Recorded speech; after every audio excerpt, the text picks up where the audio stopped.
প্রিয় শিক্ষার্থী, সবাইকে অভিনন্দন জানাচ্ছি। আমরা এ পর্বে আলোচনা করব ভিয়েতনাম যুদ্ধ নিয়ে। আপনারা এর আগের পর্বে দেখেছেন কোরীয় যুদ্ধ। এই কোরীয় যুদ্ধে দেখেছেন সমাজতন্ত্র এবং পুঁজিবাদের দ্বন্দ্ব। ঠিক তেমনি ভাবে আমাদের দক্ষিণ পূর্ব এশিয়ার একটি রাষ্ট্র ভিয়েতনাম, যা দুই ভাগে বিভক্ত ছিল। একটা হচ্ছে নর্থ ভিয়েতনাম আর একটা হচ্ছে সাউথ ভিয়েতনাম। যুক্তরাষ্ট্রের এশীয় নীতি ছিল ডমিনো তত্ত্ব।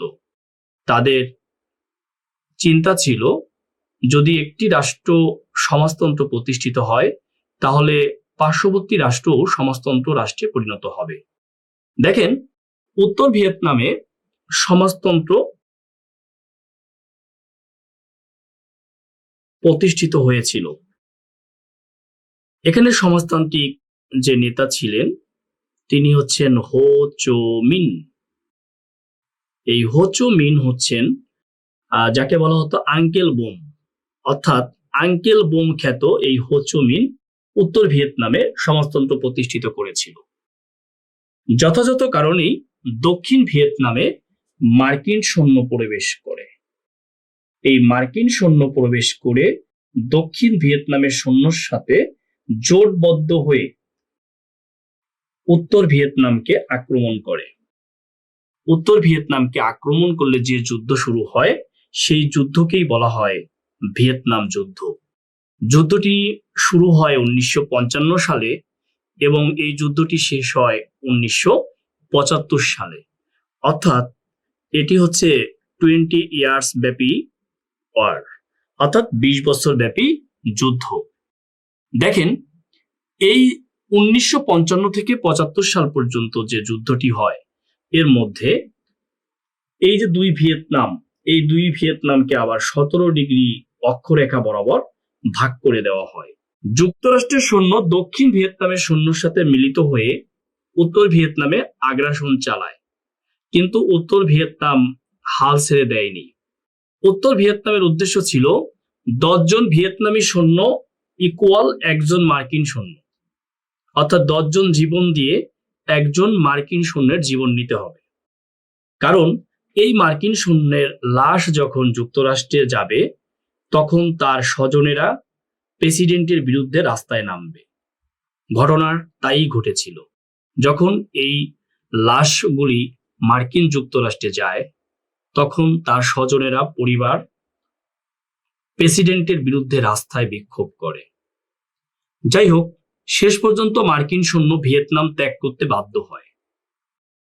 আর এভাবেই ভিয়েতনাম যুদ্ধের অবসান হয় 1976 সালে। অর্থাৎ 75 সালে এই যুদ্ধের অবসানের পর 1976 সালে দুই ভিয়েতনাম একত্রিত হয়। এই দুই ভিয়েতনাম একত্রিত হয়ে একটি সমাজতান্ত্রিক গণতান্ত্রিক ভিয়েতনাম প্রতিষ্ঠিত করে।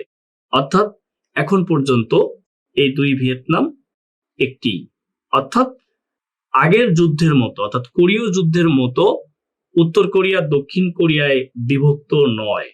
দুই ভিয়েতনাম, অর্থাৎ উত্তর ভিয়েতনাম এবং দক্ষিণ ভিয়েতনাম বলতে কিছু নেই। এখন সমাজতান্ত্রিক গণতান্ত্রিক ভিয়েতনাম। অর্থাৎ 1976 সালে এই ভিয়েতনাম একত্রিত হয়। এটি কিন্তু পরীক্ষায় অনেকবার আসছে যে দুই ভিয়েতনাম একত্রিত হয় কত সালে। আপনি উত্তর দিবেন 1976 সালে। এই ভিয়েতনাম যুদ্ধকে দ্বিতীয় ইন্দোচীন যুদ্ধও বলা হয়। অর্থাৎ এই ভিয়েতনাম যুদ্ধের আরেক নাম হচ্ছে দ্বিতীয় ইন্দোচীন যুদ্ধ। আশা করি বুঝতে পেরেছেন। প্রিলিমিনারির জন্য এই তথ্যটুকুই যথেষ্ট। আমি মনে করি না আর তথ্যের দরকার আছে। অর্থাৎ 55 সালে যুদ্ধ শুরু হয়, 75 সালে শেষ হয়। এটি ছিল 20 বছর ব্যাপী যুদ্ধ। দুই ভিয়েতনাম একত্রিত হয় 1976 সালে।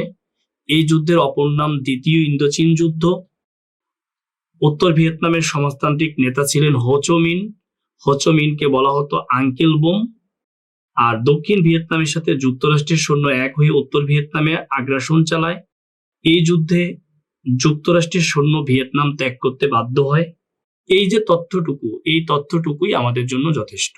এগুলি যদি মনে রাখতে পারেন তাহলেই আপনি পরীক্ষায় যদি এখান থেকে প্রশ্ন আসে উত্তর করতে পারবেন।